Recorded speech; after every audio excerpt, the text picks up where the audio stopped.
All right, go ahead. Hey, good evening or good afternoon, wherever you're at. We are here, butts in the seats, ready to ride for another episode of IRL. That's Inquisition Radio Live. Great to have you here. We're on episode, I believe, 6 or 7.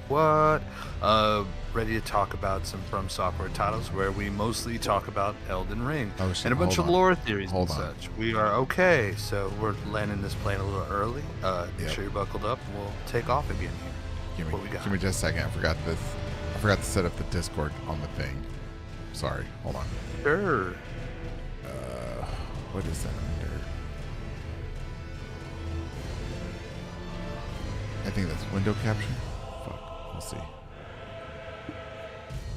No. Yeah, it's gonna be under Discord. All right, Discord. No, it's gonna be audio. Fuck. I knew I forgot something. Don't save Discord. My bad. You're fine. I'm gonna plug in my controller while you do that. Audio input capture right there. Application. Discord. Search for match the title. At the same time. Yeah, why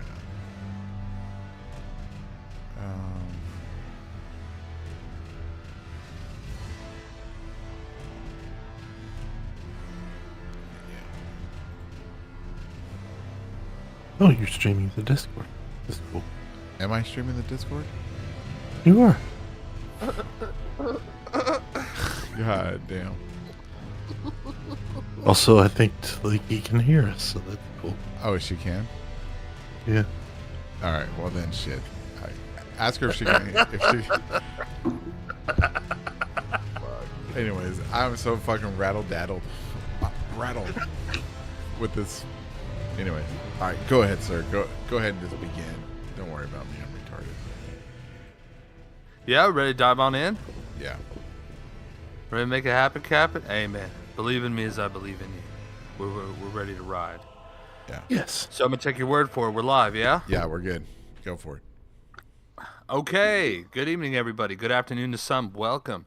Appreciate you here. Love to have you. Please get on in here. This is episode 8, 7, 9.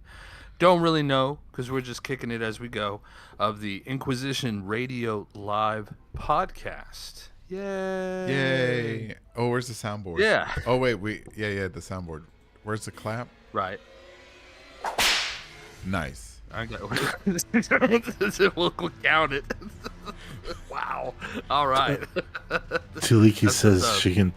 Taliki says can see the Discord still though. You can still see the Discord? Why? Yeah, we're looking right at this Discord here. All right. Hey, there's my little square. All right. There's my little square lighting up there. Maybe. Oh my god. You're going to see all my porn Discords. Damn, bro. Fuck. My Dude, Discord. look, close your eyes. What is foot chat? Hey, What that's none of your business. Internet doesn't forget. It doesn't. I'm going to have to edit all this shit out. We'll do it live. Yeah. I don't care if y'all see my foot finder at Discord. It's fine. Hey, bro, this is why we come out here, dude. That's right. This is good TV. We're living. This is some good shit right here. All right. Everybody buckle up. Let's get serious. Good evening, everybody. So we're doing it again. We're right back at it. The streets called and we listened. We're here for episode, I believe it's number 9, 12. Every time we do the intro, it's a different number because I've lost count. This is the Inquisition Radio Live podcast show. I'm going to say yeah again. Yay! And the people went we're crazy. here. Wild. They sure did. And they will. So all of us here are from a certain Discord, the Golden Inquisition. This is where this little spin-off series came from. It's a fantastic place if you want to find that at Discord. What we talk about there is mainly Elden Ring and From Software lore. We're some real good group over there that really likes to share a lot of ideas and try and figure these stories out. We are focused mainly on Elden Ring, but I mean, we talk about all kinds of stuff. Real awesome people there. The reason why I bring that up first is because this spin-off show off of the Golden Inquisitors call-in show kind of takes on a couple of those traits. We just have a little bit more room to breathe and a little bit more focus, but you can still call in. You just got to get on that link, and that's going to hit the chat here any second. But, Any second now. Yeah, I've been yapping a long time. My name's Rattle. I have a channel, Serious Moonlight, joined as always by Golden Inquisitor himself. Hello.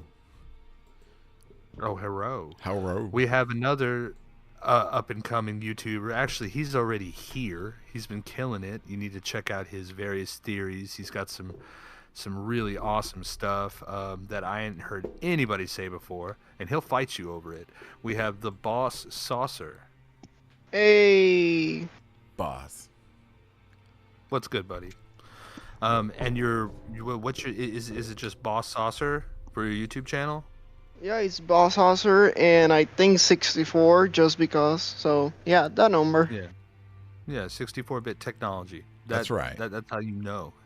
And then one of the things that we like to have around here is we started last week with the guests. We want to keep that rolling. We have a rotating fourth seat. It is an absolute pleasure to have yet another YouTuber that has some fantastic ideas, some really in-depth looks at how to interpret some of the stuff happening to us in this game, and some of the most creative takes that I've ever encountered. I don't know how qualified I am, but I'll tell you, I've watched it all. We have the Notgodwyn. Yay. Notgodwyn. Hey, hi. I'm not Godwyn. Oh, my apologies. He sure is. No, it's cool. You're Join myself and King as family. Whatchamacallit? Notgodwyn. Let me ask you a question. Before we introduce you even more. Because Of course. you're one of the OG Elden Ring content creators, are you not? You're like in the very No, beginning. I'm more of a second gen Alpinoric, if that counts. Oh, really? Oh, okay. Yeah. I thought you were making videos for this within the first year of Elden Ring. But No, it's kind of late to the game. oh, are you? But not as late as me. So you're definitely Oh no, Yeah. dog. It's right on time for the both of you. yeah. Dude, okay. You know, there's a distinct second wave of creators in this game once the community's had a little bit more time with it, a little bit more experience with the information given to us, a couple more playthroughs, and just a little bit more depth. Plus, you got to think about it like this: with the release of Night Rain and the extra information that game came out, it really changed up a few perspectives of how this whole story actually worked. Which, as anybody watching right now, maybe participating in the chat, maybe waiting to get in the Discord and the call-in hold, that'd be the roundtable on hold that you're going to go to. You're going to see that with that game, you're going to have a lot of newer takes on things, because figuring out what happened is like almost like a game in itself. It's like an activity in itself. It's got that meta level to it. And weekly, we like to take on topics. And that's what we're going to do this week. We try and keep it broad so we can fit in all kinds of opinions, but we do want it corralled in so that we don't just bounce off all over the place. But that being said, though, end of the day, we're here to have a good time. That's And so I was bouncing this around for a couple weeks because I do hear all kinds of different takes on this particular subject. What do you guys think about talking about Roger? Roger. Yeah, we can talk about Roger. Le Roger. I'd love to. Oh, I hear him cracking his knuckles over there. But before we get started on that, let's hear about Godwyn. Let's hear about who he is Oh, as a content creator first before we get into our discussion, because he's our guest. We need to know what started you down this path, Notgodwyn. It was actually this kind of visual buff that I experienced and never got any screenshots of, and I felt like I won this weird kind of lottery by pulling off this strange combination, this kind of a visual buff of a white ring of infinity symbols going around my waist, and I was like, oh, I'll eventually figure out what that is, and I just never saw it again. And it really drove me to search and find people who might actually know what's going on with either the code or like textures or something like that. And I also found out that, well, I heard a rumor that Jack is a Mimic actually does his videos out of his PlayStation, and it felt like, hey, I could record a lot of my videos on my PlayStation and try my best until I become the real thing, kind of fake it till I make it. Yeah. And you made it though, right? Do you feel like you've made it? I'm not sure when I'll start to feel that 100%, but I definitely feel that more than 50% now. Amazing.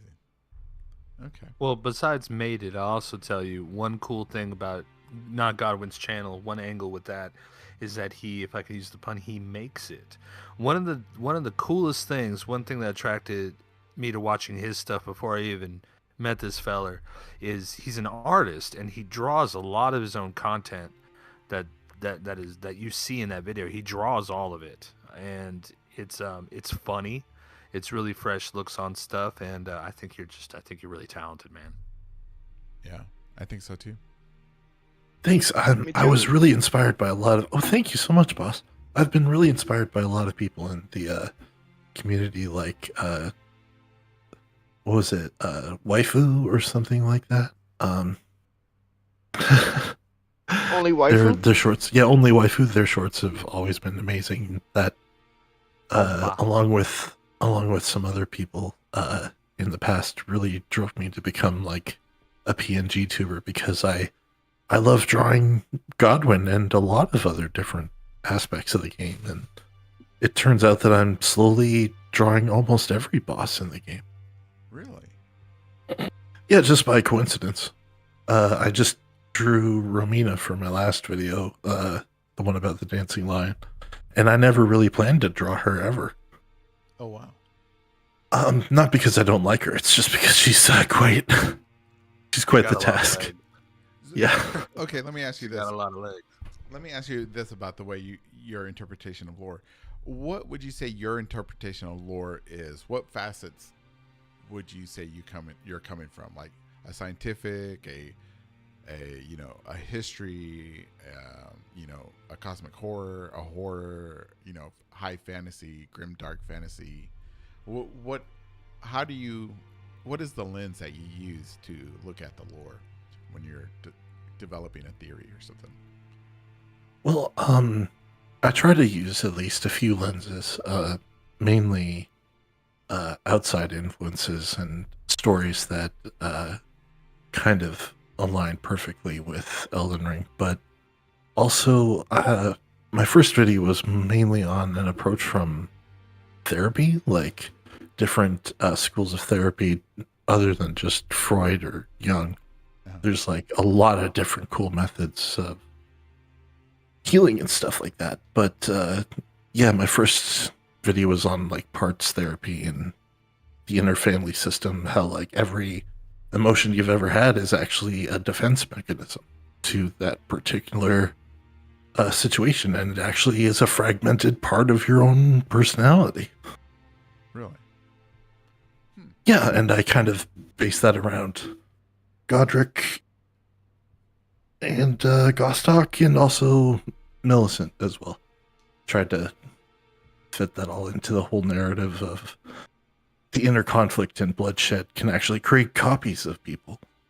It was a really exciting video to work on, and probably kind of ambitious for my first one, but it did great. It's almost at like 10,000 views now. Oh, really? Wow. Oh, awesome. Holy 10,000. Yeah, That's really impressive, bro. yeah, it's almost there. What's it like to be like to know that like at close to 10,000 people have shared in your idea, and probably more, Do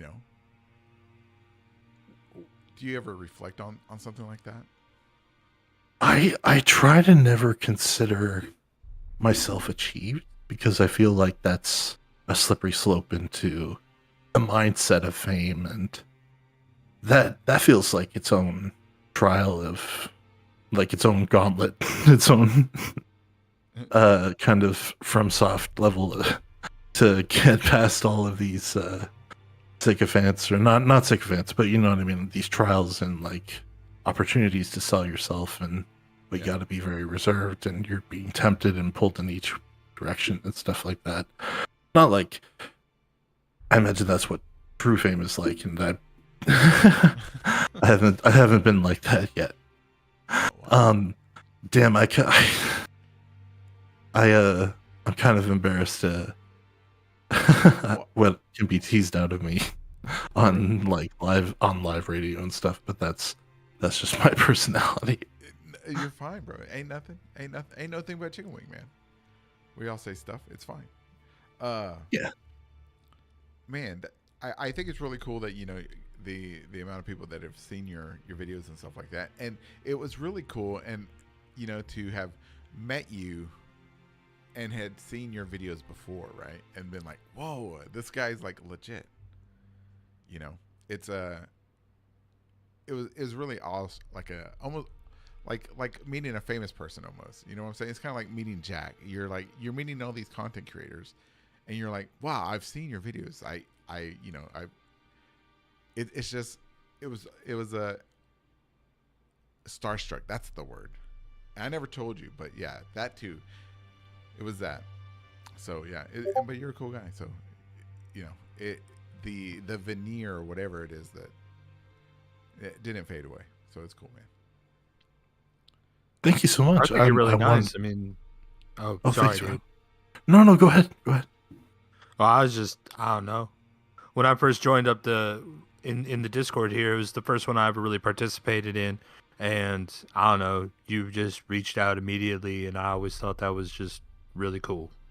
And so, I don't know, now that I say it out loud, it's kind of inconsequential information, but I don't know, that just always was really cool to me. That's really nice. No, thank you so much. It's cool, man. I think you guys are so brave to do not only the call-in show, but like a podcast, because it's, a lot of people say they're going to do a podcast, and it's wonderful to have friends and the connections to actually like do one and stuff like that. And you guys are, I feel so honored to be a guest on You know, like this kind of format. You know, I think Golden in particular, because like, pardon me, as far as the podcast goes, it's really kind of spawning off of Golden's idea that he's done. It's a big world out there, and the internet's an even bigger place. I hadn't seen anything like what Golden's doing, and with his call-in show that he's been running for a little while. And just to be able to, I mean, everybody likes evolved theories. Everybody likes, footage and stuff. But to be able to let people be able to express that without necessarily using Reddit, not that there's anything against Reddit, but, usually when you get on there, you got to be kind of prepared. And, you're not going to necessarily get the immediate turnaround and feedback that you might be seeking when you have something that you're really excited about with this game. And a lot of folks might not have people they got their best buds and stuff, but people play this stuff for different reasons, and you might not be able to just be like, hey, I was thinking this about this. And I think it's a cool thing to be able to have people, I think it's a cool thing to let people have an outlet to be able to holler at somebody and just express their thought without having to put together a post, without having to put together a video, that kind of deal. And then for Golden to be able to wrangle it in and field it on the fly, I hadn't seen that before, and I think that's really brave. And I'll say it one more time, I just ain't seen anything like this. Right, you're right. In this community yet. And the people that call in, they're equally as brave too, because it takes a lot of courage to overcome that, to say something out loud, something that's been, percolating inside your mind for X amount of years, months, days, hours, and stuff. And then boom, you're just saying it, right? And I think everybody that calls in that participates and stuff like that is equally just as brave because they don't know how it's going to be, come out of their mouth, or how it sounds when you say it out loud, right? It sounds different. So I got a lot of respect for everybody that, participates, especially everybody in the Inquisition as well. It's amazing. Get in that Discord. It's a good group. Yeah. Anyways. Yes. Yes. You guys have been so welcoming and warm. I appreciate it. Yeah. So I guess, is there any other questions do y'all want to ask Godwyn or not Godwyn before we get into today's topic? You can call me Notwyn if you want. Notwyn? Yeah. I'll call you Notwyn. Notwyn. No? I'm not seeing anything in the chat just yet or anything. So. All right. I'll hand it off over to you, Rattle. So. Oh, word. Okay. Well, as I was saying before, we were thinking we were just going to chat a little bit about Roger. The reason why I picked this is because his presence spans a couple of different subjects in the game itself, in the story itself, and also has some of the most unique interactions that I've seen amongst NPCs in the From Software and how that kind of thing is handled. He's got one foot in this whole Black Knives plot, which turns out to be a real, meta thing in the game. It leads to its own individual ending eventually, and also has a lot to do with the whole Godwyn storyline. This character that has no presence but a huge presence all the same in the game. And when I heard him being spoken about in the Discord, I heard people lose it. So I did not realize that there was such a left and right, such a blue and red, such a polar outlook on this person amongst a crowd. And I just want to bring that up because I'm interested in hearing y'all's thoughts and maybe the chat's thoughts and anybody who cares to comment if they're listening in the future, because we're time travelers here with this live stream. Damn right. So we'll let Godwyn go first, right? Since you're the guest, Godwyn, what is your take on Roger the Liar? Well, is he just Fia's puppet, or is he a true blue agent of those who live in death? Or maybe he's just one curious fellow. There's so many interpretations we could talk about. Yeah.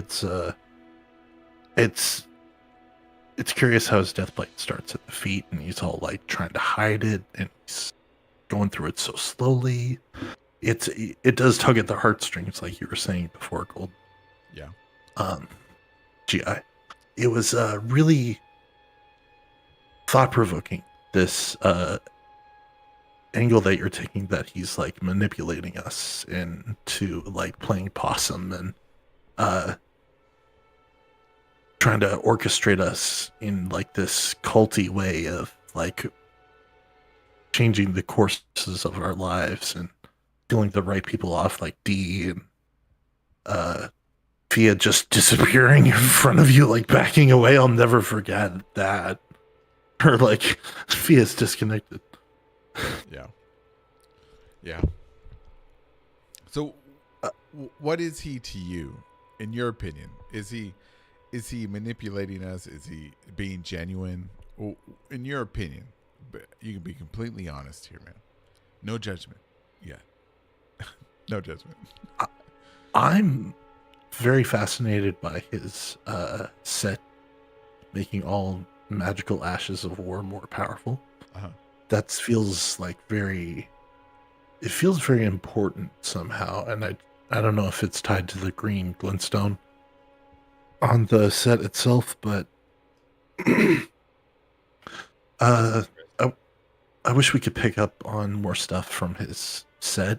Maybe if there's some sort of historical, cultural mosaic or tapestry where there's a guy that looks exactly like Roger, or there's maybe a particular Roger in history that we can glean some sort of insight from. But I think I think he's a very admirable character, whether we like whether he was trying to mess us up, like whether he was actually trying to betray us, Uh-huh. or whether he was a deep and trusted friend. I think he maybe it's just the voice acting, but I like him. You like him? Uh, there's a question for you, or I guess for us. Where do you think he learned his magic? He doesn't seem to have studied in Raya Lucaria, Tuliki asks. Well, um, you know, one of the things that I noticed pretty immediately in the case of Roger and how that would, I don't have the clearest answer to this. I mean, he has a lot of stuff with Glintstone, and he wears his set, makes it sound as if he comes from a place of nobility, perhaps wealth, but it was his hat that kind of made me think a whole lot when we first met him, because that hat, and in other From Software games as well, is attributed to particularly heretical things. That's the word that they use. Uh-huh. I think heretical is a charged word. It's a loaded word in these storylines. I think it's mainly used. It's a stretch to use the word political or propaganda, but I think it's a leading word to let you know that, like, hey, that doesn't mean he's a bad person or a bad actor in any ways. He's just opposed or coming from a place that isn't what is in charge, isn't of whatever it is that is deciding what quote unquote morality is for the larger population in the lands between at the time. Even though he does seem to be coming from a place of wealth, unless he just stole all that stuff and he's wearing it. But yeah, mainly the hat. So he does stuff. I would say in my opinion, answer to Tuliki would be, I don't think he's studied at Raya Lucaria. I don't know where to say that he did with all the green present. His outfit does kind of look a lot like an astrologer's garb, as opposed to the robes that we see in Lucaria, and again that pointy hat. But he specializes in glintstone, and I know that there's not really a definitive answer in the things I said, so I guess it's more about like things that point me towards a possible answer. Do you guys have any observations of that? You can go ahead. Speaking about his hat, it says Roger spent his entire life behaving with utter detachment.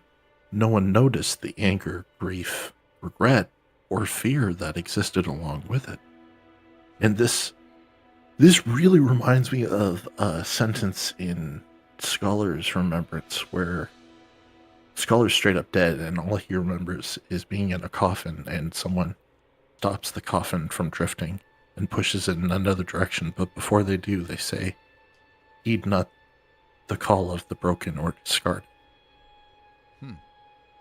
And that kind of goes with this utter detachment that they talk about in Roger's hat.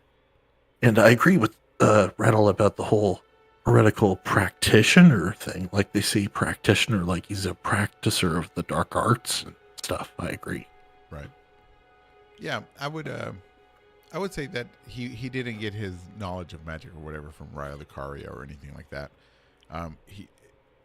I agree with the hat. The hat is an indication that he's maybe self-taught, or that he learned from somebody else, from like another school of magic. Because the Lucarians or whatever, they use the academy folks. I'm sorry, they use the helmets, right? The stone masks.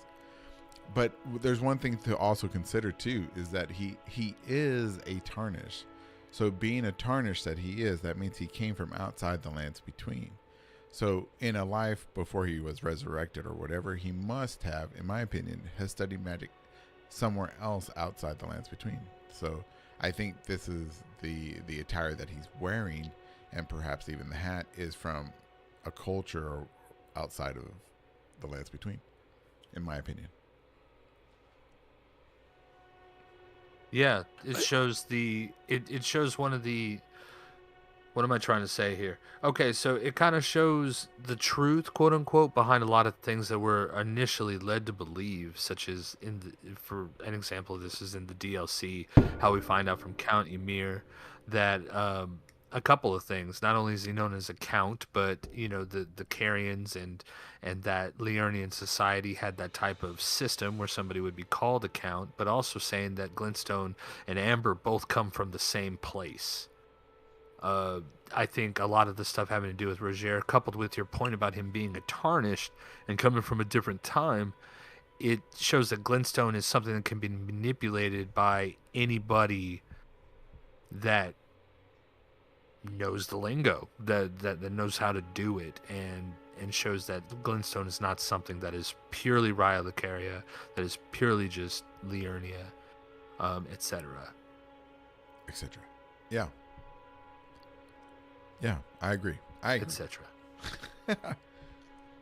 All right. So, do y'all want to get into the controversy of, because Jackal's here, and he's here. He's here. And he's in the chat, coming. and he wants to defend Roger's his reputation. Even though Roger doesn't have one, he's got the worst reputation of all, right? He's a traitor to the Round Table, right?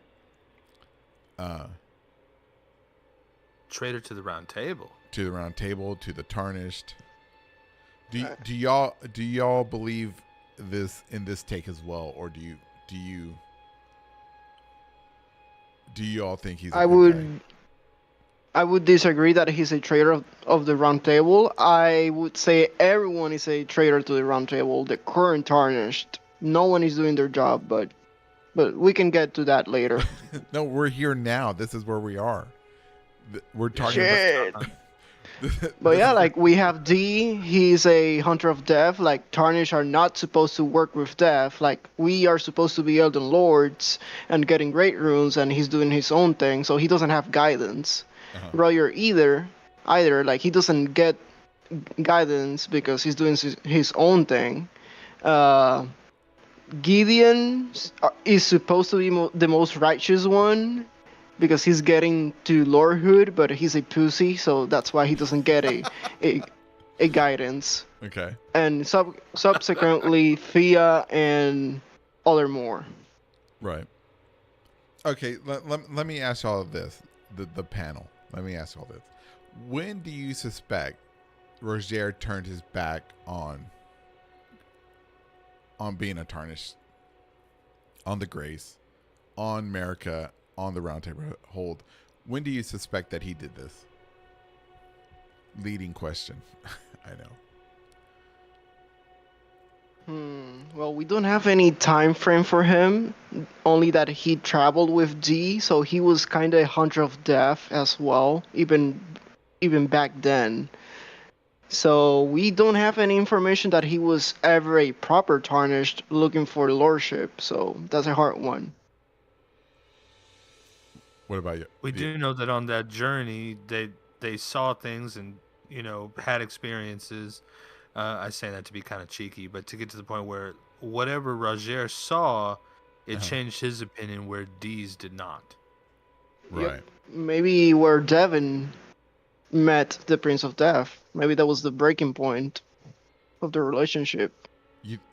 So you suspect that Roger with Devin?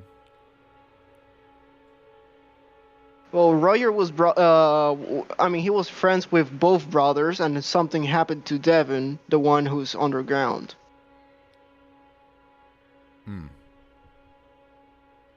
Yeah, that guy's distraught. He was where it all went down. I thought he was just stuck there because he had no soul at the moment. Like the soul was being worn out to town by the other D at the time. And that's why he's just there like... I think he's both, yeah. Yeah? Okay. Yeah, I think he's disheartened and he has no soul. But whatever he saw, and I don't know if it's directly linked, but for the sake of impact, whatever he saw, it changed his opinion about what was going on, and he began...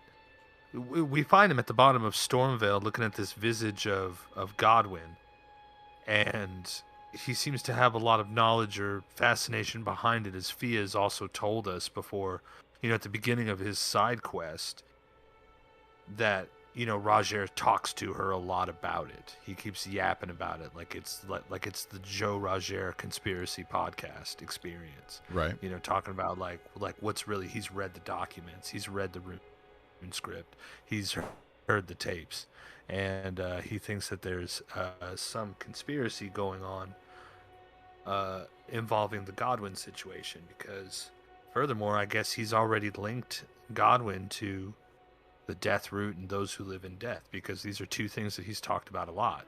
Said that those who live in death are a loophole and they have every right to life, quote unquote. While also talking about hearing about some conspiracy involving the death Godwyn. Do we want to like run down like what he thinks, like, or the beginning of his quest, or is everybody do we think everybody listening here kind of already has a grip and ready to kind of talk about these side opinions? Well, we can bring up his quest as we talk about things, right? But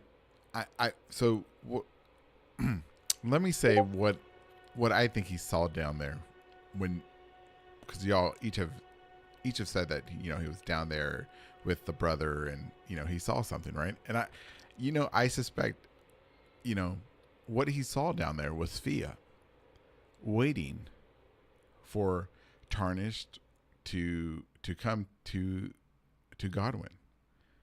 And in seeing Fia, he fell in love with her. If not infatuated, of some type of infatuation with her. May not be love, lust, most likely.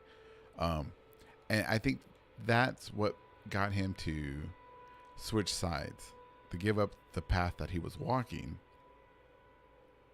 was for Fia, maybe, but that's total speculation. But I wouldn't. Interesting. I wouldn't put it past him, because Fia is supposedly a really beautiful woman, right? She's good looking, I guess. A deathbed companion. It's her job, right? So she's good at it. I mean, if you saw a woman dressed in bed clothing or whatever, waiting for you in the dark or whatever, in this dark, hollow place, seeking comfort, you'd be like, oh, what's up? And then, well, and then, he loses his heart to her. And then, because she gives you a hug, right? So imagine that you're like this, you're this guy, you're back from the dead. You don't know what you're doing, really. Everything in this land is trying to kick your ass. And you meet this one woman that just wants to give you a hug and give you some positive attention. Of course, he's going to have feelings for her. And then he's going to betray everybody for her because she asked him to. Right? Am I wrong? No, I mean, you're not wrong for putting, it's the whole simping angle, which is completely understandable. Another, maybe we can take those things and kind of create a second, I mean, this is kind of cheeky on my part, interpretation, but just, kind of poking, just kind of riffing here. So two things you say about him are true. He is a Tarnished. You said he has an affinity for Fia, and you said Fia is a deathbed companion. Could the character of Roger be somebody that she brought back through her talents or through her ability, and he feels an affinity towards her because she brought him here? Interesting. Like was there like a wrinkly corpse and she deposited Roger into that corpse? Or maybe Roger was just Roger, but received extra ability, personality, memory, and I'm presuming a lot by saying this, like the way that what Fia does is never outright said. I mean, it's kind of said, but like the true nature and depth of it is, I don't know. I'm just trying to think about the Right. other ways to interpret what's in front of us with that. Where are these possibilities?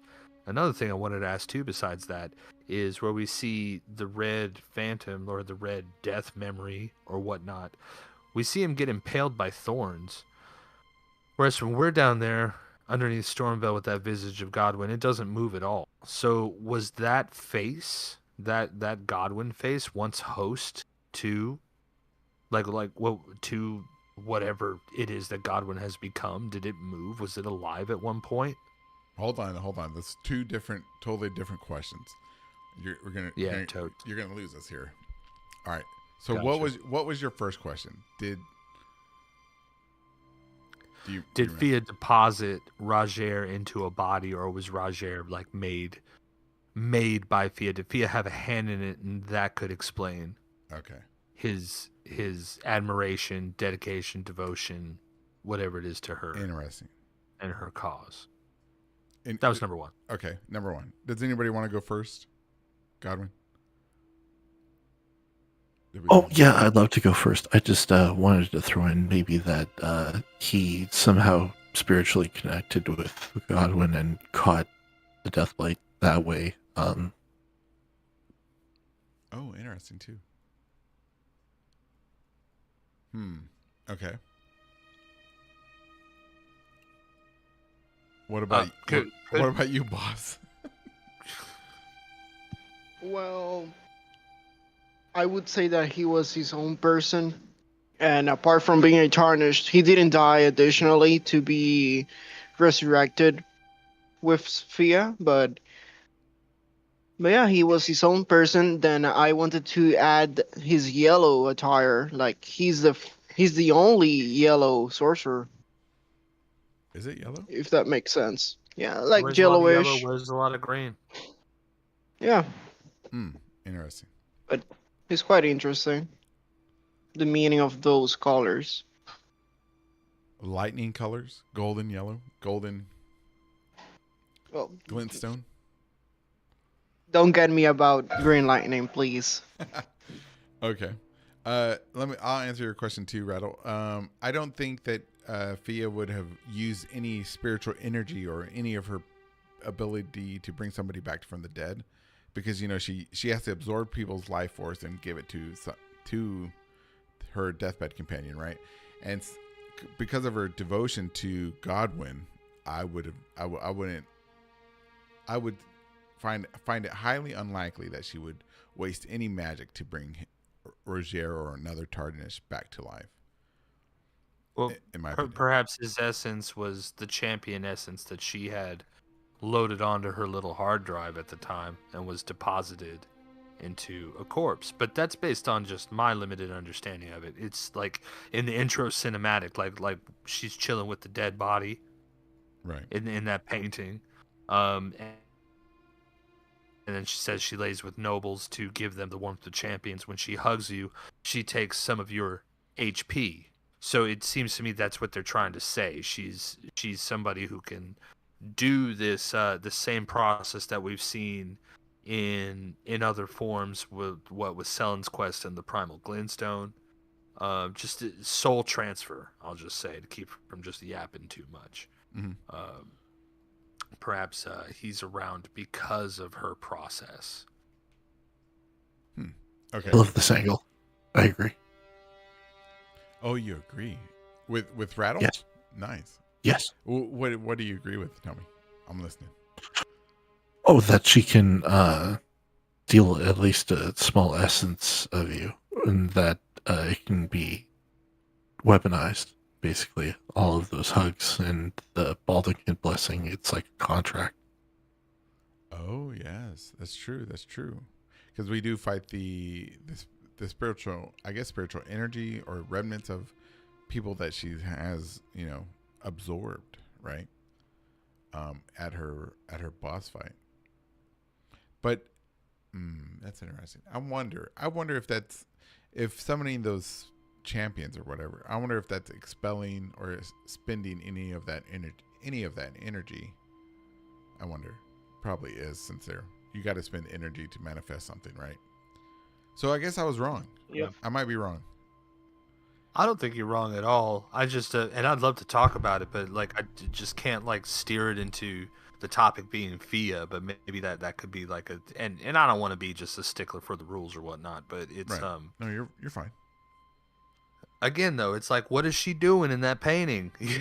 In the beginning before the game even starts. So it's what is this understanding of what she does? She's down to get boned. Literally, I see what you did there. We do have a couple of interesting comments, though. Jackal's just going nuts in the chat. I always love to see he's yelling at his phone right now. God I damn just it. hear it. Okay. If you want, did you want to field those? Yeah, go ahead. Let's see. We'll start from from Jackal's question here, right? Can he just fight for Skeleton's rights for his own reasons? Can he fight just for skeleton rights for his own reasons? Yes, he could. I'll answer this first. Yes, he could, but that would be boring. All right. Anybody else want to chime in on that one? I don't want to yap over anybody, but I'm just, if anybody wants to hop in, go right ahead, of course. Because my answer is I don't exactly know. He definitely seems to feel strongly. He uses words like they have every right to life. It seems to be something he's been studying quite a bit, reading up on. And I just don't know what he'd have to do with all that. Like, which came first? Like we as you guys mentioned earlier, he was running around with D. So was he a hunter, or was he more, for whatever reason, researching what happened on the night of the Black Knives, and then it's trying to tell us that path leads us to those who live in death. Which, I mean, it's more than just his. I mean, it's not really the most clandestine conclusion to come from, as through the Pia quest line itself and having a lot to do with Godwyn. We have the Duskborn and those who live in death being built into the Elden Ring. Right. But I'm anxious to know which came first, his pursuit over what happened with Godwyn, or his pursuit over those who live in death.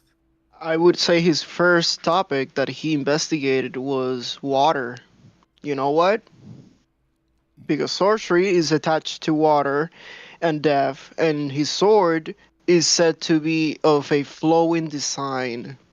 So he was already getting to the step of death and souls since his sorcery days. So maybe he stepped down that staircase. Okay. I mean, the Rogier's rapier is really interesting. I mean, he gives it to you and it's already +8. Right.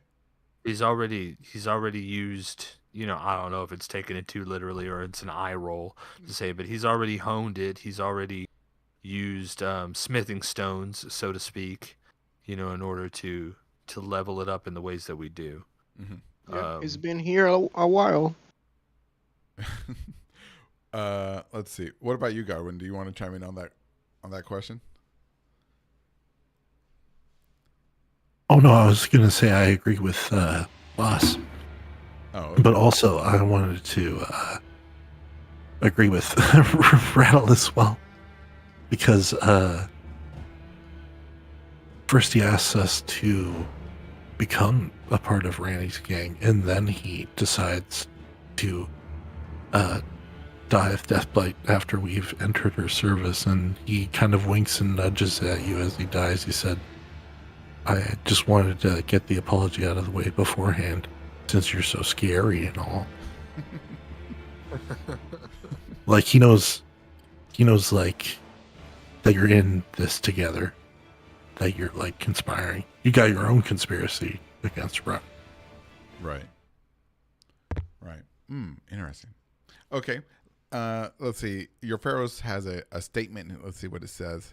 He says, I would say it's because Fia gives him the Baldachin's blessing, which would allow him to suppress his emotions. Which would allow him to suppress his emotions.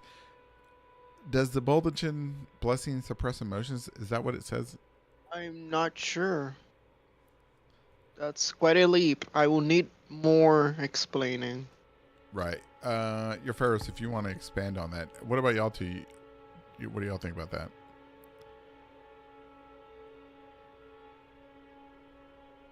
I'm looking at it up right now. Oh, okay. Right. Okay. As far as the... Oh, go ahead. Why is it because he gets the Baldachin's blessing? Like, No. what is the comment in reference to? Well, the comment says that, that's why he would fight for her or fight for those who live in death or whatever. His affiliation would go to them because Fia would give him the Boulderchin's blessing. But the interesting part of that statement is the Boulderchin blessing, according to your pharaohs, allows a person to suppress his or her emotions. And I find that curious. I'd love to hear the line of thought that leads to that, and that's not like a doubtful statement. I just always, the blessing is higher poise because you've given away a piece of yourself. Well, Right. maybe because of is a strong way to put it, but that's just the way the trade is made to us. She hugs us. She says we're very warm. It says, and then we lose some HP. So it's telling me that she's absorbing some of whatever you want to Your call vitality. it, our essence, or vitality. And then that vitality is repeated later in the game to other players. Right. Who, what is it in front of the giant jar in Kaled Oh, okay. that they appear to, and I don't know what that has to do with all of it, but Really? I'm pretty sure He's that's one of the responding. things. He's responding with this. In death, there is only peace. For in death, there is no sensation. Now, do you? Oh, cool. So, do you believe? So, I guess he's taking the meaning of the sensation to mean, I guess, emotional sensation and not, physical sensation, since you don't have a body anymore. Could that be? It gives you poise because he also says it gives you poise because it's as if you don't feel the pain. Yes, it's a pain relief. It's another form of pain relief, which is all Bellerak culture and like the horn scent and stuff. Right. Like how aspirin is made out of willows. Okay, All so that stuff.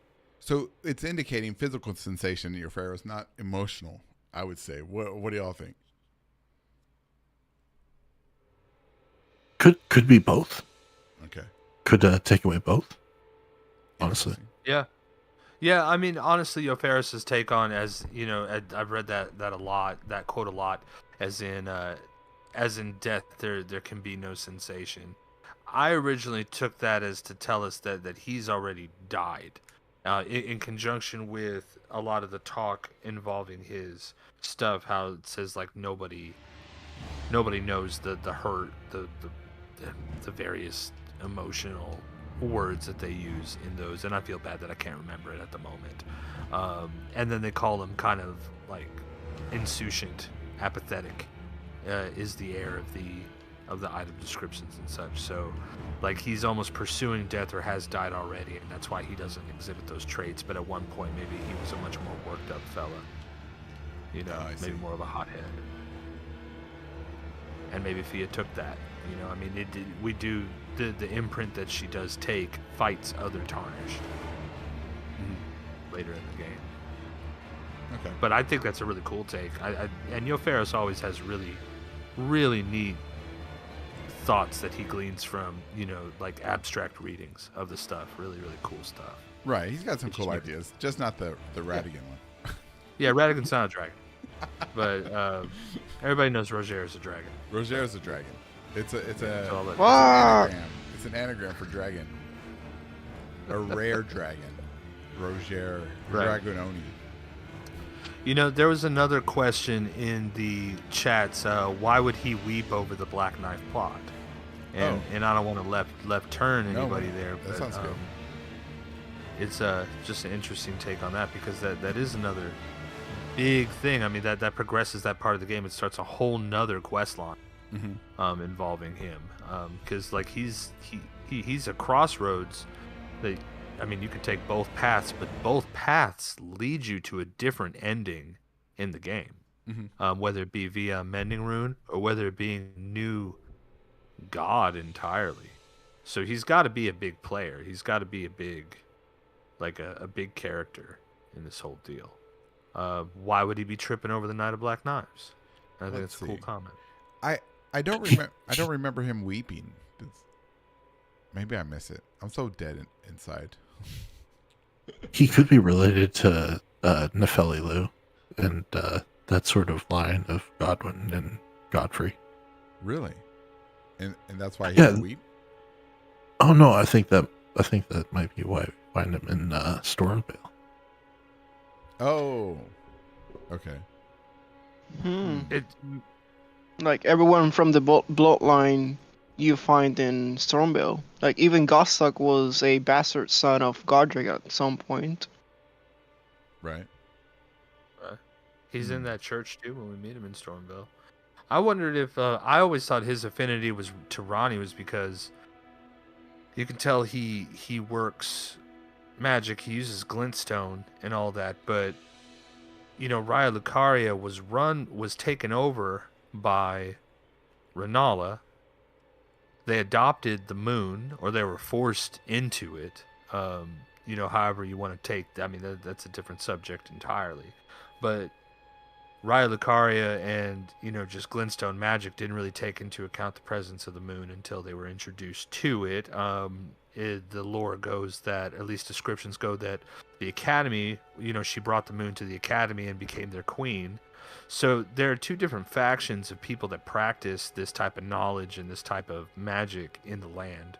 Maybe Roger was somebody who served the moon, was on the moon side of things, as we do see that Raya Lucaria kind of turned against Renala and the Carians. Furthermore, we see in item descriptions soldiers being equipped with things that could defend against magic. You know, asking what exactly were they getting ready for? You know, who did they think? Who did the Carians think was going to attack them? So it already kind of gives shadows. It gives hints that something was going down, and so perhaps that's it. I thought that was his affinity, Ronnie's, because he like served the moon side of things. You know, served the Carians. Okay. Not necessarily, you know, Raya Lucaria. Right. Or anywhere else in Liurnia. So when Ronnie perished, or Ronnie disappeared, he wanted to know where she went. Like, why would she just be gone?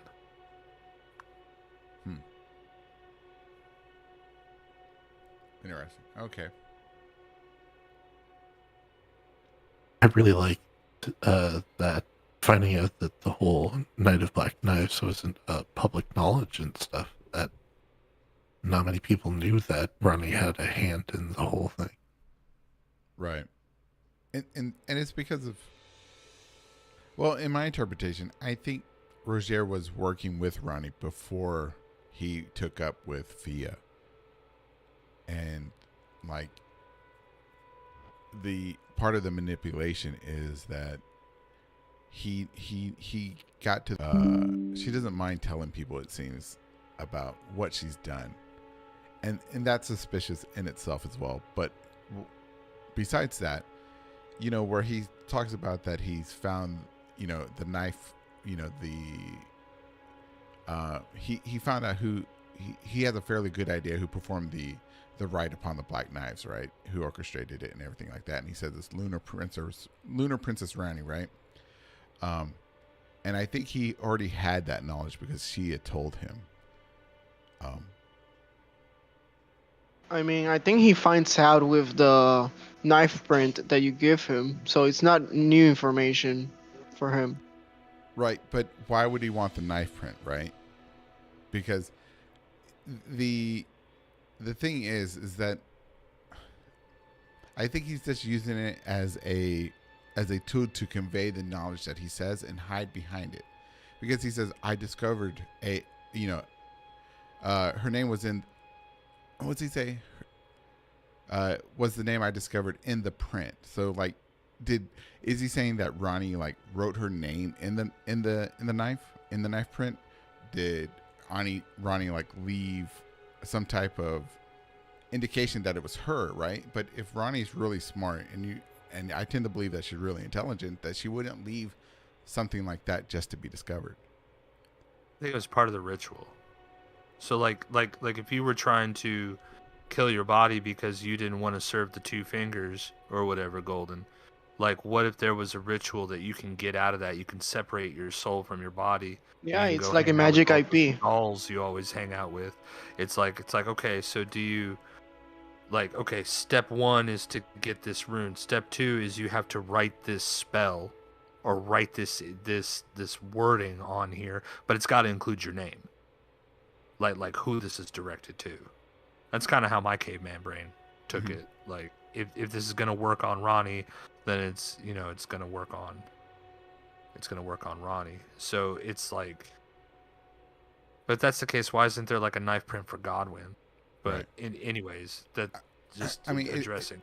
It just doesn't. It doesn't like match up. Is there anywhere else in the game where something like this is conveyed that there's like imprints of people in magic? Not in magic, but in a spell. Something that if you look like at a scroll or an incantation book, right? That those spells are written and made by people because those are spells that are are meant to be taught to somebody else. This thing that was done onto this knife is not meant to be for someone else to learn, right? So I don't think Ronnie would have left that behind or left such a trace or something like that for it to be discovered or to even glean that it was her. She's just too smart for that, I think, in my opinion. But I could be totally wrong. I don't want to simp for Ronnie or be a Ronnie apologetic, but I think that he had foreknowledge and therefore he's manipulating us to hunt down her body or whatever it is. There it is. Yeah. There it is. I hear you, buddy. It almost sounds like you mistrust Roger. It almost sounds like you find him sussy. He is. He's lying to us. He's a manipulator. Uh-oh. Because what is he lying to us about? Everything. Everything he's doing, he's pushing us towards the goal of getting the the rune of death or whatever for Fia, but he's not telling us that it's for Fia. He's just like, so he's acting like an agent of Fia, moving the pieces. Right. He's acting all altruistic, that he just wants to be like, I need to learn things. I'm so curious.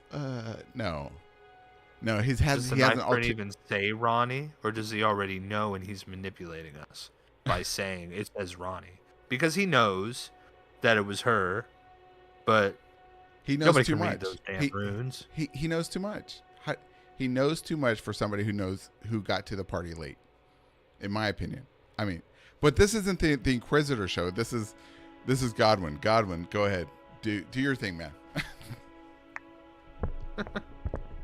I think it's very sus, the hole that we find in the knife print. Indeed, it feels like they're trying to steer us in the wrong direction, and that Ronnie is taking the full blame for Godwyn stepping out of the game.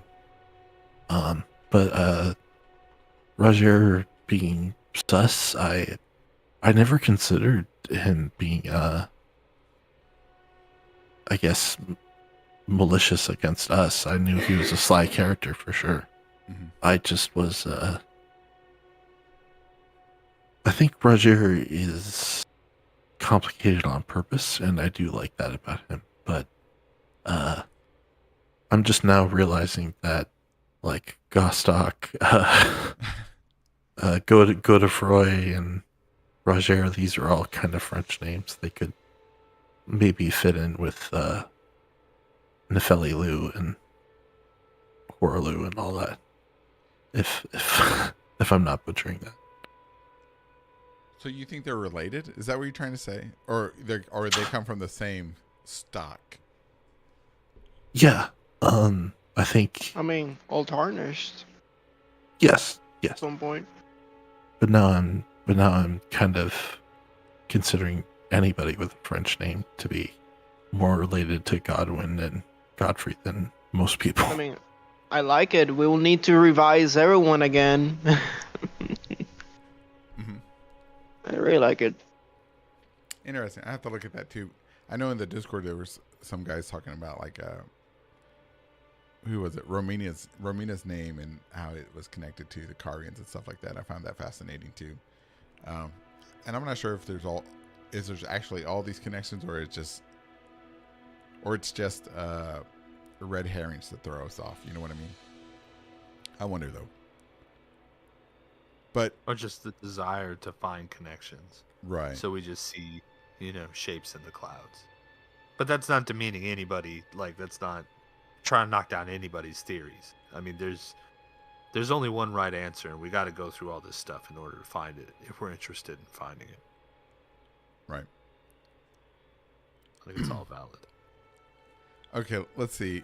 Jackal's going crazy. He says, "God damn it, Inquisitor, you need proof." You know what, Jackal? I'm going to give you a piece of proof right here. Let me. Uh-oh. And We're going to do it right here in the street. Right here in the street. Y'all three, y'all let me know. Let me know. Okay, so I'm looking at the dialogue right here with the knife print, right? Okay. We know as people outside the fourth wall that Ronnie committed, the right and all these things, right? And that she killed herself along with Godwyn, so her body has the rune mark or whatever. But Roger wouldn't know that because he's not looking at the game in a fourth dimension or fourth meta wall breaking, whatever. But this is what he says right here. And this tells me that he's got prior knowledge. He's gotten knowledge from her. He says, where was it? He says, then she should bear the curse. She should bear the curse mark of destined death somewhere upon her flesh. How does he know that she killed herself? How does she know that she's dead? That she doesn't have a body? How does he know? He would not know that unless he had prior interaction with Ronnie. You would not know that information. Nobody here on this panel prior to meeting Ronnie knew that. Nobody knew that in the world. In their reality, they would know that unless they had prior meetings and knew what Ronnie had told them. That's good point. That's what I'm saying. Okay, Jacko, I don't want to ruin your life, but you asked, and there you go. He's a liar. He's manipulating. Man. The thing is that when people are lying to you, they always slip the truth of their intentions in what they say. They give it away, and it's subconscious. And he did it there. I'm just saying. Okay, go ahead, y'all. I'm that's it. I'm gonna go ahead. I'm done. I'm gonna go fight Godwyn. Awesome.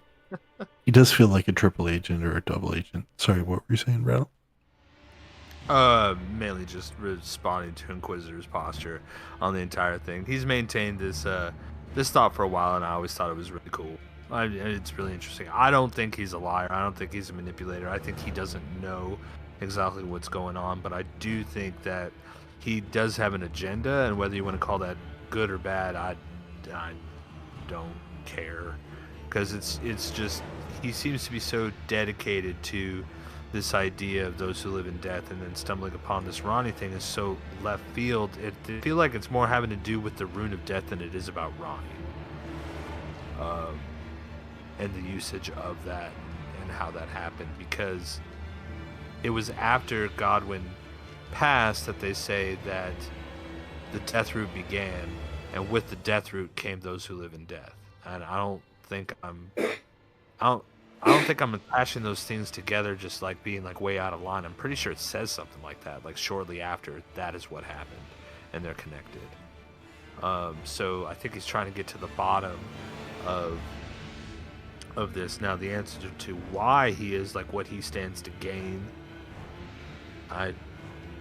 that's tough for me to answer. I don't know why, other than just the pursuit of wanting to know the answer, but I don't think there's a lot of that going on in here except for like Gold Mask. People just pursuing what it is that's going on. However, I don't know, I could yap about nothing for a while. Like, I'm just finding different ways to say I don't know. Does anybody else have any like profile? Like, do you like, Boss? Do you agree with Inquisitor? Do you? Do you have a different I take? would agree more with you. Royer is this type of person that he's investigating different sources, and he just discovered the big conspiracy of Rani. I don't think he's hiding anything at all. Of course, everyone has something to hide. Everyone has a secret agenda. Like literally every freaking character is using you to get their own thing. But yeah, Royer is quite the character, and I agree with you that he's more interested in what Rani has to. Uh, I mean, what Rani has to do with the Rune of Death than anything else. So yeah. It's not much of it. Is really just more information I'm putting on the pile instead of like profound conclusions. But if we look close, I mean, he's using an astrologer's staff, I believe. And what kind of weight does that carry as far as, we know that the astrologers precede, they came before the Liurnian culture, the Raya Lucari Academy and all that. They were the predecessors of the modern Liurnians, and they also came from a different land entirely. They came from the mountains, or they came from the north. Yeah. But then he's called the Spellblade, and Spellblades are mostly Karian magic. So he has a more refined. He has a old staff, but he has a more refined style of fighting as well. Right. And Okay. he's a dex build. Intelligence build. Damn, that's why he died. So he never made it to Elden Lord.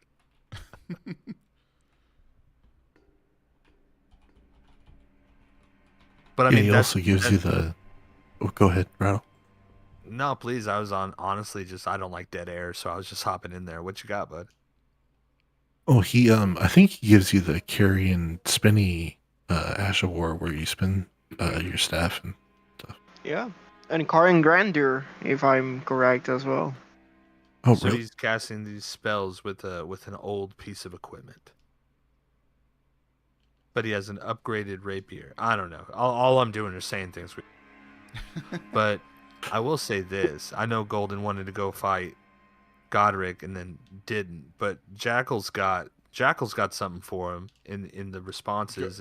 Go ahead. I'm going to go ahead and read this to you, okay, my man? Read it, man. All right. My counter, Jackal Khan says, my counter to that would be that he understands how the right would work in theory. If Godwyn died in soul and Rani was a known connection, then it's not difficult to put two and two together and assume that she would have performed the other half of the rite. The guy's an intelligence build after all. Okay. The thing is, I'm gonna, before I answer, I'm gonna let Boss answer that question. Boss, go ahead and counter that. You know what? I'm more that he got the information with the right, so I think this is a 2 against 1. So sorry, I'm with Jackal. Okay, here. okay. Oh, okay. wow. I'll let Godwyn counter. Go ahead, Godwyn. Oh, what? Put your 2 Okay. cents in. Okay. I agree with Jackal actually. Okay. Fuck! Whatchamacallit? Rattle, go ahead and put your 2 cents in. What you talking about? I already put in 2 cents. Do you agree with his statement? Do you agree with his counter? Yes or no? That's all. That he understands how the right would work in theory. Yeah. I suppose putting that together isn't exactly as I'm about to tear this down. clear as Jackal says that it is, but Jackal's very smart, and Right. a lot of these people around here are really smart. They're making connections where every time I hear him talk, I'm like, wow. Right, and I played through this game like 5 times. Like I mean, I know people have played through it more, but I'm just saying, like it's All right. like I'm finding out new stuff all the time. It's great. Jackal's very smart. Don't get me wrong. and everybody else is very intelligent as well. But the thing is, Jackal is looking at this from a meta perspective, right? What does Roger know, right? Okay, let's look at what Jackal said. Let's break it down. He says, my counter to that would be that Roger understands how the rite would work. How would he know? Right? Where would he learn the information of how to move the rune of death onto some knives? Where would he learn that information? Anybody? Yeah. You're Somewhere he heard that. You're coming back. You're coming back from the dead, right? From another land to a new land, and all of a sudden you know how everything works. Impossible. That throw that out right away. Okay. He right here he says also this information that he says if Godwyn died and he would know how it worked if Godwyn died in soul and Randy was a known connection. How would Roger know, right? Or anybody know that Godwyn died in soul alone? The only time we get that information is from Ronnie herself. And in most of the time, you can use it in the trailer, meta information. Okay, it's information that is not presented to us without Ronnie's present, unless Ronnie is telling us these things, right? Well, right. I don't want to interrupt you. Like, if you're still cooking, but like Pharaoh's just said, like, what did Pharaoh say? What if he heard from Godwyn? Well, Pharaoh says this. Maybe Fia told Roger that, or Roger, pardon me. Exactly. So that's not exactly what he said. What I said, but like, if Roger is working so much with Godwyn and trying to figure out what the F happened to Godwyn and those who live in death, blah blah blah blah blah blah blah, and he was stabbed by Godwyn thorns and died in contact with Godwyn. I'm stuttering here. Okay, sure. Maybe Godwyn told him. Maybe there was some connection with that, and he's like, "Hey, Ronnie got me." It's or something like that. It's a possibility, but I would say that there's no indication that Godwyn's corpse is communicating with anybody. Now, we do know that it does respond to things, right? It does respond to attacks on Fia, sure. But is Fia communicating with Godwyn? We don't know, because if she knew if Godwyn was communicating, if there was any communication at all, when you attack Fia and the corpse releases the Rancor spell or whatever, I know you and I have talked about this. I think it was Rattle. She asked the question, "Is that you, Godwyn?" Yeah. As if she doesn't know what's going on. If she knew it was Godwyn, she wouldn't ask the question.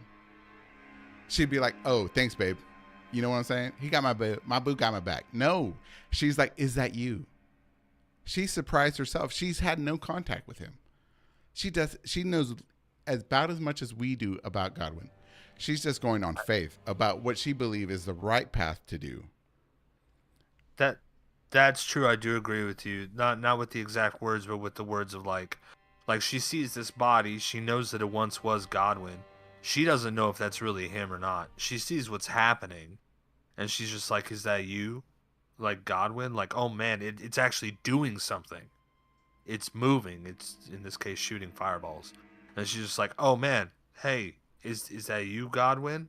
Not necessarily like, is this just a corpse?" Like, right. Just trying to figure out like if who's she devoted to. But as far as we know, he's not in there. Right. He's not in that thing. Well, anyways, let's get back to not Godwyn. This is a show about him, so we'll move on from this topic. Sorry. No, feel free. No, man. You're on the show. What do you want to talk about? I mean, me and Jack can go back and forth on this forever. That's why I love talking. I always bring it up with Jack too, just to pull at strings. Oh, no problem. I had a fun thought about the kindred of rot dudes, the pests.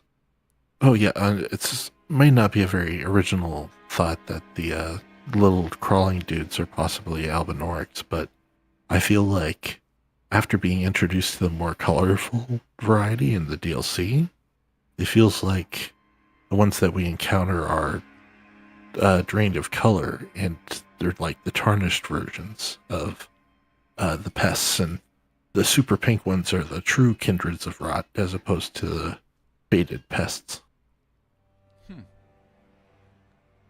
You know, It's like they're bug tarnished. bug tarnished. Like kind of like the drakes are to the ancient dragons, like a distilled lesser version. I feel like that is dragon propaganda, but yes, Man, dragon propaganda. Hey, do we want to bring Jackal on, or we? Yeah, bring him on. if yes, please. Yeah, bring him on. Bring him on. All right. Oh, you want me to bring him? I think I have to do it. Well, he says he's on round table hold. Okay, here we go. All right, here we go. Let me pop my popcorn. All right. No. I'm letting him say his piece. I'm not going to argue with him. He's just going to say his piece because here we go. Welcome to the show, Jackal Khan on YouTube. Hey. Everybody, make sure you follow him and watch his stuff. Sunstorm Jackal on Twitch as well. Go ahead. Okay. We're gonna put this tombstone down in the dishwasher once and for all. All right. It's a call-in show, everybody. By the way, it is a call-in show, so call on in if you ever want to. Sorry, Jackal. Go ahead. No, it's fine. The water's juicy. Listen, I am going to dismantle your previous argument. First off, how does Rajier just immediately know how a spell works just after he entered the Lands Between? Mm-hmm. He has been here for a very long time. So has D. And in that amount of time, it is not unreasonable to assume that he has gone through some books and found some secret rites. But that is also besides the point, because we just entered the Lands Between, and we are getting a hold of these spells, and we are casting them with the necessary stats in a relatively short order. So how do you explain that then? Okay, do you want me to explain that? Okay. The thing is, we don't know how to use or to attach the Rune of Death to a blade or anything like that. We don't know how to use that. And we've only know about that from contact with Ronnie. I mean, that's the only person who's done it in all of history that we know of. So he must have had contact with Ronnie to know how it worked, to know if it worked, what happened to her body, that her body has a question mark. He had to have contact with Ronnie because Ronnie's death is apparently either a very secret or happened in the distant past. How would anybody know? You know, the amount of time that there you go. That's it. I don't want to go too far, but yeah. Okay. To counter that, Ronnie would not be the only one who would have an understanding of how the magic works, because she may not have been the only one conducting the rite. The Black Knife Assassins were probably also conducting it in their area while committing the act against Godwyn as well. 2, Fia would also have access to specialized magic that invokes the principles of that which lives in death, or death magic, basically. I went 2 around for that one. There was another point I was going to make. Anyway, sorry, let me reel it back a bit. Rajier is not a complete imbecile like most of the other Tarnished. All right, he can understand, because a magic isn't just like woohoo, it's stuff in the air. In fact, Godwyn had convinced me that sorcery is basically necromancer math. And when you do math, you understand that everything has to basically balance out, or you don't have a proper equation or a function or anything like that.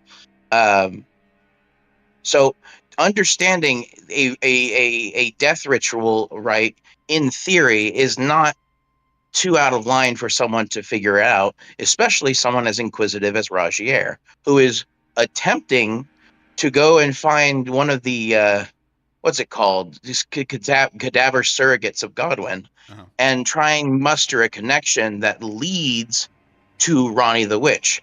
He may not fully understand if she's like the other recipient, but he does understand that Godwyn is half dead.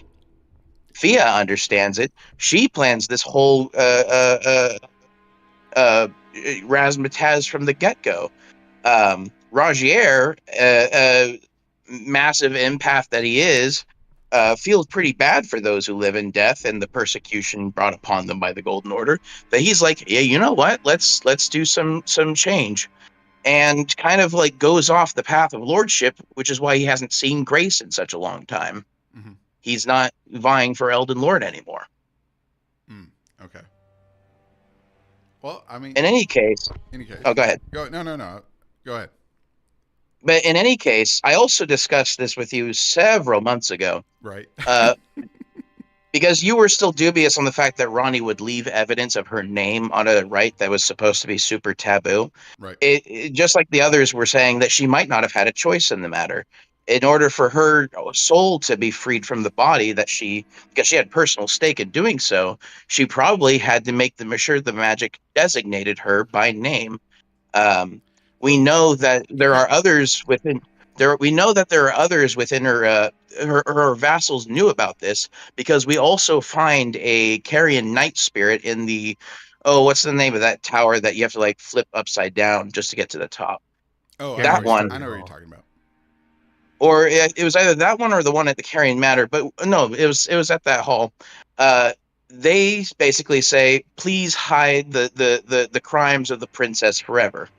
The only one who's ever described as a princess is Ronnie, and it's her body at the top of the tower. Mm-hmm. So her vassals knew about it, and Rogier has some connection with Ronnie's vassals at the very least, because he knew that they had been gathering in Carrion Manor as of late. Right. So you take it that if a vassal who didn't, give that knowledge out that it was actually her, it just says her crimes, which can mean anything. You think they actually sat down with Roger and like, hey, she did all this, and then she got her back. Who else? The thing is that there's a lot of speculation and there's a lot of jumping through hoops to make Roger look like he doesn't know or that he learned these things when in fact he just already knew because he worked for Ronnie. He was in league with her before he betrayed her or left her service to go work for Fia. I mean, that's the only way. All the people that know are because they know Ronnie. That's it. So, I mean, knowing full well what Ronnie does with traitors, why would Rogier be alive at this point, doing all that he can to fight for those who lives in death, if she knew that would eventually get her outed, because she had to go into a tiny doll to hide away because of the things we did to progress her plan, outed her as the main detractor for the Night of Black Knives. Right. Because at one point, part of her plan, there's things that you can't control. If she's going to become the god, it's going to come out eventually that she was doing, but what she was doing and what she had done. But in all the years that the Tarnish have been coming back, all the years since she's been dead, since Godwyn's been dead, nobody knew it was her. Only for her, except for her vassal. And who did they have in contact with? Ronnie. So her vassals they had contact with her Ronnie. vassals knew what Ronnie did, and they were basically all around the lands between. Rogier could have encountered any of them. They're not telling people what she did. They just saying that she had a crime. That's all. Maybe. Yeah. In fact, there's a lot of no. Listen. There's a lot of hoop jumping that you're having to do to defend Rogier. And when it is right here plain in our face. The vassals have known what she did. It is not hard to come into contact with any of them or defeat them. And Rogier is not so stupid that he can't figure out how a death rite works when one of the products of that death rite is a man alive with no soul. He's not. Everything points to him being able to learn it on his own. No. Yes. No. Okay, Rattle's saying we're going to wrap it up. Oh, yeah. Well, We Oh, appreciate no. you coming on. Yeah, Jack. Jackal, I appreciate it. We can finish this Don't again. read that shit out loud, This, though, dude. this isn't over. This isn't over. I battle love continues. this Jerry Springer ending that we're getting to this show. It makes me want to I be was- like, "Hey, thanks everybody listening." Like while you guys are like arguing in the background. It's Yeah. so good. It's awesome. I've been pounding at the door. Listen, all right, he's not getting my messages in time. He has to hear this in person. I'm just saying. Well, but It's a college show, man. It's fair. yeah. Oh, I know. There. We'll discuss it. We'll discuss another call-in or on a It's- special episode. Since It's going to be the Rogier rematch. the rematch. Okay. The Roger too. All right, Jackal. We gotta let you go, man. We gotta give some air to Godwin here. Been fun. Great show, guys. Thank you. Thanks, Jack. I love you, buddy. Thanks for coming on, man. Love you guys too. That sounds so awesome.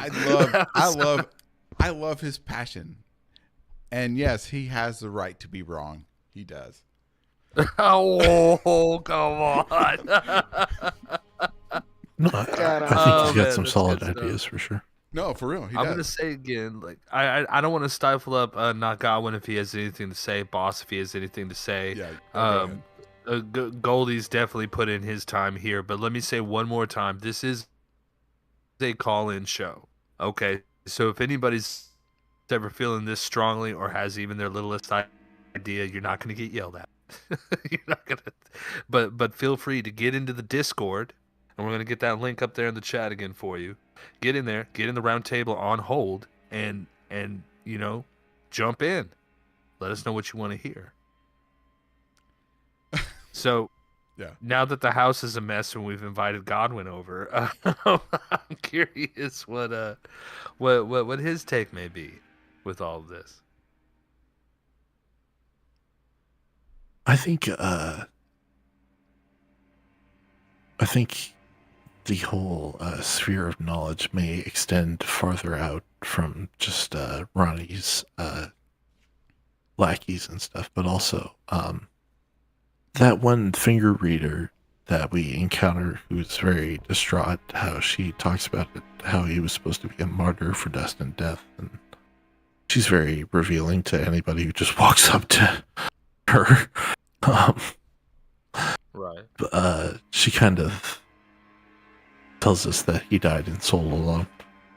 True. Other than that, I do agree with Jackal on the whole. It may not have been Ronnie's choice to reveal her identity either through like the ingredients to the ritual or how it's produced scientifically, or how maybe she was just the scapegoat in this whole particular plan, and she wanted to take 100% of the blame for Godwin's death and her, spooky life choices. Right.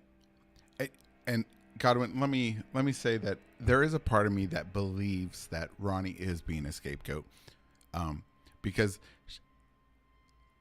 she wouldn't be the only one that's done that for America, right? Mesmer's done the same thing, and it's not unheard of. And yeah, I tend to lean that way, that she is a scapegoat. Anyways, that's all I got. Yeah. Well, I mean, the only other connections I can really make about is, we know that Fia asks about getting the other half of this mark that she knows of, this Hallowbrand, that she calls it the Hallowed. It's Hallowbrand, right? Right. I swear I've played this game. She's looking for the other side of this, so she has knowledge of this type of deal, and Roger works with Lionel, whom adopted Fia, or for whatever the distinction is of their relationship, there's a connection there. So maybe that's how he was advised. So now maybe that's how he got information about what's going on with all this. That's really my only contribution, but I don't feel as strongly. I'm inclined to think that Roger is one of the good guys. However, that's the irony of these games. Their stories always have some kind of like little pretzel twist there, for you. Like when you're being led on the strongest is usually where the biggest plot twists lie. That's what I got. But I mean, really want to thank Notgodwyn for coming on the show today, and want to thank everybody that called in. Want to thank everybody that came in the chat, and I think it's about time for Boss to come in and land this plane for us. Oh yeah, I had one last option for us. I know this may have been an idea that's been bandied about before, but do you think possibly Fia deathblighted Roger when he was trying to look for the other half of the centipede?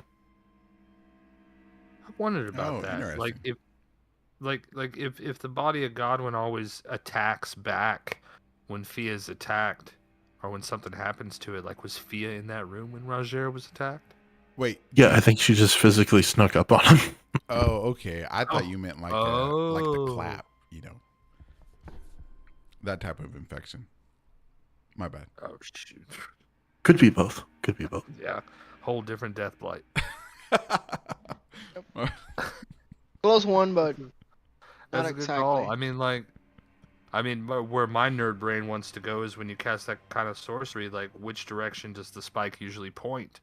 Because it does have a slant on it when Roger is lifted into the air. So could that indicate what angle the spell was cast from? If it's normally supposed to, and I'm sorry if that's just way too nerdy, but when you cast that, are they tipped towards you or away from you? Which way is Roger tipped? And could that indicate if somebody was casting that in front of them or behind them? Interesting. I love this. I love this line of questioning. It's amazing. I like to think in these sort of terms. I just think they do what they can to show us what they can without telling us. The answers Yeah, are like all if there.